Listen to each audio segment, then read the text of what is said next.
اعوذ باللہ من الشیطان الرجیم بسم اللہ الرحمن الرحیم السلام علیکم ورحمۃ اللہ وبرکاتہ۔ میرے عزیز بھائیو بہنوں اور بچوں، آج کی اس ویڈیو میں میں آپ کو وہ دعا وہ کلمات بیان کروں گا جو اللہ پاک نے خود حضرت موسیٰ علیہ السلام کو بتائے تھے، اور انشاءاللہ اللہ پاک کی رحمت سے آپ کی ہر مشکل آسان ہو جائے گی۔ میرے عزیز بھائیو بہنوں اور بچوں، قرآن پاک کا آغاز دعا سے ہوتا ہے، اور قرآن پاک میں بہت ساری دعائیں ہیں جو انسان کو انداز بدل بدل کر رب کائنات کے آگے نہایت عاجزی کے ساتھ اپنی حاجتیں بیان کرنے اور اسی کے سامنے اپنی استدعائیں پیش کرنے کے طریقے سکھلاتی ہیں۔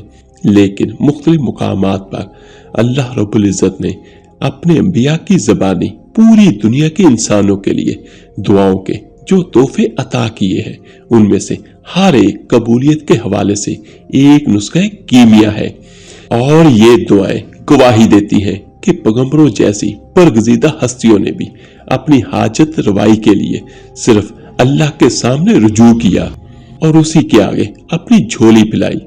اور ذیل میں اسی پر مختلف انبیاء علیہ السلام کی چند قرآنی دعائیں، ان کا ترجمہ میں آپ کو پیش کرتا ہوں کہ رب دو جہاں یقیناً ایک دن اپنی ان عظیم اور بزرگ ترین ہستیوں کی دعاؤں کے صدقے امت مسلمہ کو موجودہ مشکلات کے گرداب سے نکال لے گا، اور اس وطن عزیز کے حالات پر کہ جو صرف اسی کے نام پر حاصل کیا گیا تھا کرم فرمائے گا، اور اس میں سچے دین کو سر بلندی اور اپنے نام لیواؤں کو سرخروئی عطا کرے گا۔ میرے عزیز بھائیو، حضرت موسیٰ علیہ السلام کی دعا۔ حضرت موسیٰ علیہ السلام جب کوہ سینا سے واپس آئے اور انہوں نے دیکھا کہ ان کے بھائی ہارون کے منع کرنے کے باوجود ان کی قوم نے ایک بچڑے کو اپنا محبوب بنا لیا ہے، تو وہ سخت برہم ہوئے اور اسی پریشانی کے عالم میں اپنے رب سے یہ دعا کی، اور پھر اس میں یوں اضافہ کیا: ہمارے سرپرست تو آپ ہی ہیں، بس ہمیں معاف کر دیجئے اور ہم پر رحم فرمائیے، آپ سب سے بڑے رحم فرمانے والے ہیں۔ اور سورہ اعراف آیت نمبر 151، اے رب مجھے اور میرے بھائی کو معاف کر دے اور ہمیں اپنی رحمت میں داخل فرما، تو سب سے بڑھ کر رحیم ہے۔ موسیٰ علیہ السلام نے اللہ رب العزت سے عرض کیا: اے پروردگار، مجھے کچھ ایسی چیز بتلا دیجئے جس سے میں تجھ کو یاد کیا کروں اور اس کے ذریعے تجھ سے دعائیں مانگا کروں۔ تو اللہ تعالیٰ نے فرمایا: اے موسیٰ، لا الہ الا اللہ کہا کرو۔ موسیٰ علیہ السلام نے کہا: اے میرے رب، اسے تو تیرے سبھی بندے کہتے ہیں۔ اللہ نے فرمایا: لا الہ الا اللہ کہو۔ موسیٰ علیہ السلام نے کہا: لا الہ الا انت، میرے رب میں تو اپنے لیے کوئی خاص وظیفہ چاہتا ہوں۔ تو اللہ تعالیٰ نے فرمایا: اے موسیٰ، اگر ساتوں آسمان اور ان کی مخلوق، ساتوں زمین کو ترازو کے ایک پلڑے میں رکھ دیا جائے اور لا الہ الا اللہ دوسرے پلڑے میں ہو، تو لا الہ الا اللہ ان سب پر بھاری ہو جائے گا۔ میرے عزیز بھائیو، لا الہ الا اللہ یہ اللہ تعالیٰ کی ہم پر رحمت ہے، ہم پر مہربانی ہے کہ یہ کلمہ ہمیں عطا ہوا۔ یہاں پر میں تھوڑی سی آپ کو اس کی فضیلت اور اس کے بعد آپ کو اس کا وظیفہ بیان کرتا ہوں۔ مسلم کی روایت ہے، حدیث نمبر 136، حضرت عثمان رضی اللہ تعالیٰ عنہ فرماتے ہیں، جس کا مفہوم کچھ یوں ہے کہ اللہ کے رسول صلی اللہ علیہ وآلہ وسلم نے فرمایا: جو شخص اس حال میں مرے اسے لا الہ الا اللہ کا علم اور یقین ہو، وہ جنت میں جائے گا۔ یعنی جس نے اپنی زندگی لا الہ الا اللہ پر گزاری اور اسی پر اس کی موت آئی، تو انشاءاللہ وہ اللہ تعالیٰ کی رحمت سے جنت میں داخل ہوگا۔ اور بخاری کی ایک روایت حدیث نمبر 99، حضرت ابو ہریرہ رضی اللہ تعالیٰ عنہ فرماتے ہیں، جس کا مفہوم کچھ یوں ہے کہ نبی رحمت دو جہاں صلی اللہ علیہ وآلہ وسلم فرماتے ہیں: قیامت کے روز میری شفاعت سے فیض یاب ہونے والے لوگوں میں سب سے زیادہ کہا ہوگا سچے دل سے اور جی جان سے لا الہ الا اللہ کا اقرار کیا ہوگا۔ یہ روز قیامت شفاعت کبریٰ جو ہوگی، وہی لوگ مستحق ہوں گے نبی کریم صلی اللہ علیہ وآلہ وسلم کی سفارش کے، جو سچے اور پکے دل سے اس پر عمل کرتے ہوں گے۔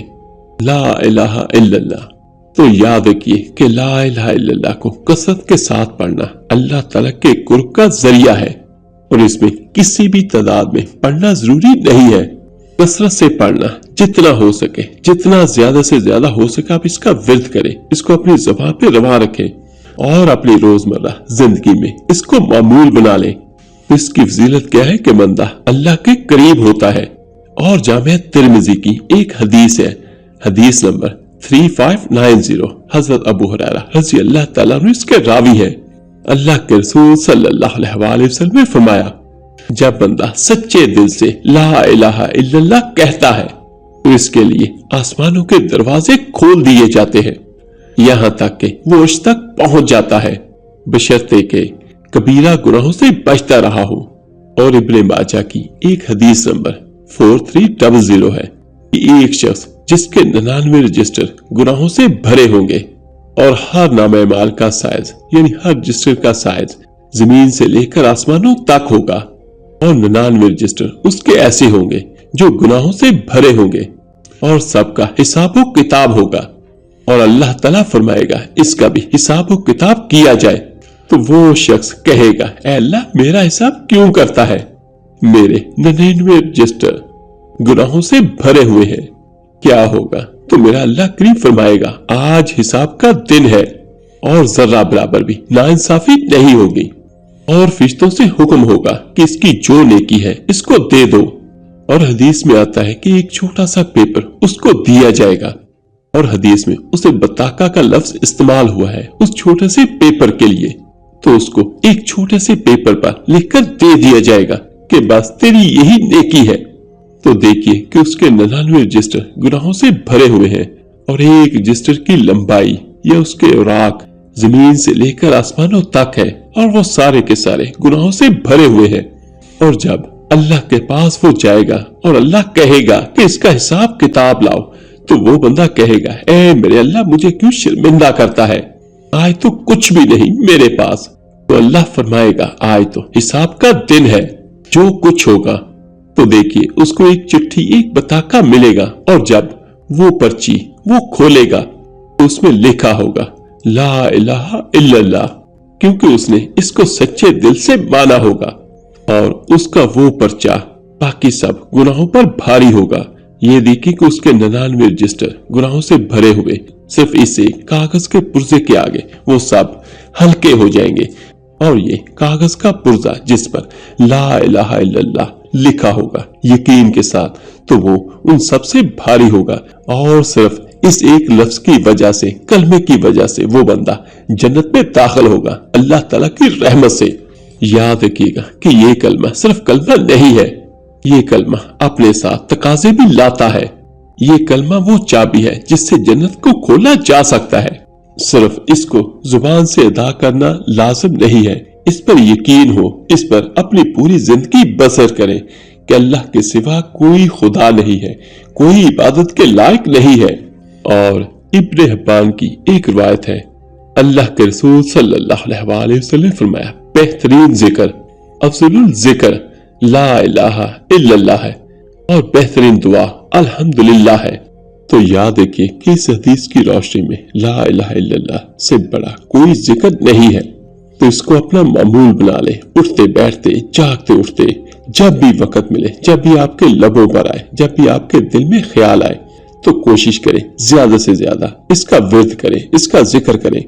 और याद रखिएगा कि जो अल्लाह का बंदा है, अल्लाह की बंदी सिर्फ एक बार ला इलाहा इल्लल्लाह कहता है तो जन्नत में उसके नाम का एक दरख्त लग जाता है। ये जामिया तिरमिजी की रिवायत है, हदीस नंबर 3462। हज़रत अब्दुल्लाह इब्ने मसूद रज़ी अल्लाह ताला अन्हु फरमाते हैं कि नबी करीम सल्लल्लाहु अलैहि वसल्लम फरमाया, मिराज की रात हजरत इब्राहिम अलैहिस्सलाम से मेरी मुलाकात हुई तो उन्होंने कहा, ऐ मोहम्मद सल्लल्लाहु अलैहि वसल्लम, मेरी तरफ से अपनी उम्मत को सलाम पहुंचाना और इन्हें बताना जन्नत की जमीन बड़ी सरखेज है और इसका पानी बड़ा समरावर है, इसकी जगह खाली है और इसमें दरख्त लगाना है। यानी अपनी उम्मत से कहिए अगर इसमें दरख्त लगाने हैं तो कहा करे अल्हम्दुलिल्लाह। तो उसके अल्फाज ये है, सुभान अल्लाह, अल्हम्दुलिल्लाह, ला इलाहा इल्लल्लाह, अल्लाहु अकबर। ये अगर वो कलमात कहेंगे तो जन्नत की जमीन पर दरख्त लग जाते हैं। यानी 4 कलमात, सुभान अल्लाह, अल्हम्दुलिल्लाह, ला इलाहा इल्लल्लाह, अल्लाह अकबर। तो याद रखिएगा कि ये 4 कलमात कहने से जन्नत में आपका एक दरख्त लग जाता है। ये ला इलाहा इल्लल्लाह इस कलमात में शामिल है। तो देखिए कि इसी तरह मौत के वक्त कहने वाला ला इलाहा इल्लल्लाह जन्नती है। अबू दाऊद की रिवायत है, हदीस नंबर 3116। अल्लाह के रसूल सल्लल्लाहु अलैहि वसल्लम ने फरमाया, मरते वक्त जिसकी जुबान पर आखिरी अल्फाज ला इलाहा इल्लल्लाह होंगे वो जन्नत में जाएगा। सुभान अल्लाह। और एक रिवायत में अल्लाह के रसूल सल्लल्लाहु अलैहि वसल्लम फरमाते हैं कि अपने मारने वालों को तलकीन करो ला इलाहा इल्लल्लाह की, क्योंकि जो ये कलमा कहते हुए मर गया तो वो जन्नत में जाएगा। और जाहिर सी बात है ये कलमा उसी की जुबान पर आएगा जो अपनी जिंदगी इसी कलमे की बुनियाद पर गुजारेगा। तो मेरे अजीज भाइयों बहनों और बच्चों, आखिर में मैं आपको वजीफा बयान करता हूँ। वैसे तो कोशिश करें चलते फिरते ज्यादा से ज्यादा इसका विर्द करें, इसका जिक्र करें, ला इलाहा इल्लल्लाह, ला इलाहा इल्लल्लाह, ला इलाहा इल्लल्लाह। और खुसूसन नमाज फजर के बाद और नमाज मगरिब के बाद सिर्फ 100 बार पढ़ लें। सारा दिन भी पढ़े और अव्वल आखिर दुरूद पाक के साथ फजर की नमाज के बाद सिर्फ एक तस्बीह करें और इसी तरह एक तस्बीह मगरिब की नमाज के बाद करें। तो इंशाअल्लाह ताला आप जो चाहेंगे अल्लाह पाक आपको अता करेगा। आपकी रोजी में बरकत होगी, आपकी मुश्किलातें परेशानियां खत्म होगी, आपकी जो हाजत होगी अल्लाह ताला अपनी रहमत से आपको अता करेगा। और आखिर में सभी बहनों सभी भाइयों से एक दरख्वास्त है कि जहां पर अपने लिए दुआ करें वहां पर दूसरे भाइयों और बहनों के लिए जरूर दुआ करें। और बड़ी दुआ में शामिल होने के लिए अपना नाम नीचे कमेंट बॉक्स में जरूर लिखें। अल्लाह पाक आप सबका हामी और नासिर हो। अल्लाह हाफिज।